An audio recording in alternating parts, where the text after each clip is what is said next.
माँ दुर्गा जी के पांचवें स्वरूप को स्कंद माता के नाम से जाना जाता है। ये भगवान स्कंद कुमार कार्तिकेय नाम से भी जाने जाते हैं। ये प्रसिद्ध देवासुर संग्राम में देवताओं के सेनापति बने थे। पुराणों में इन्हें कुमार और शक्तिधर कहकर इनकी महिमा का वर्णन किया गया है। इनका वाहन मयूर है, अतः इन्हें मयूर वाहन के नाम से भी अभिहित किया गया है। इन्हीं भगवान स्कंद की माता होने के कारण माँ दुर्गा जी के इस पांचवें स्वरूप को स्कंद माता के नाम से जाना जाता है। इनकी उपासना नवरात्रि पूजा के पांचवें दिन की जाती है। इस दिन साधक का मन विशुद्ध चक्र में अवस्थित होता है। इनके विग्रह में भगवान स्कंद जी बाल रूप में इनकी गोद में बैठे होते हैं।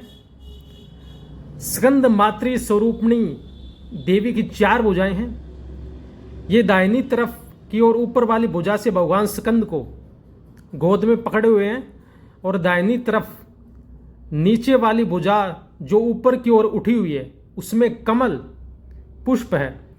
बाईं तरफ की ओर ऊपर वाली भुजा वर मुद्रा में तथा नीचे वाली भुजा जो ऊपर की ओर उठी है उसमें भी कमल पुष्प ली हुई है। इनका वर्ण पूर्णतः शुभ्र है। ये कमल के आसन पर विराजमान रहती है। इसी कारण से इन्हें पद्मासना देवी भी कहा जाता है। सिंह भी इनका वाहन है। नवरात्र पूजन के 5वें दिन का शास्त्रों में पुष्कल महत्व बताया गया है। इस चक्र में अवस्थित मन वाले साधक की समस्त बाह्य क्रियाओं एवं चित्तवृत्तियों का लोप हो जाता है। वह विशुद्ध चैतन्य स्वरूप की ओर अग्रसर हो रहा होता है। उसका मन समस्त लौकिक सांसारिक माइक बंधनों से विमुक्त होकर पद्मासना मां स्कंद माता के स्वरूप में पूर्णतः तल्लीन होता है। इस समय साधक को पूर्ण सावधानी के साथ उपासना की ओर अग्रसर होना चाहिए।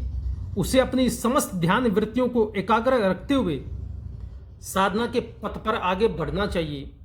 मां स्कंद माता की उपासना से भक्त की समस्त इच्छाएं पूर्ण हो जाती हैं। इस मृत्यु लोक में ही उसे परम शांति और सुख का अनुभव होने लगता है। उसके लिए मोक्ष का द्वार स्वयं सुलभ हो जाता है।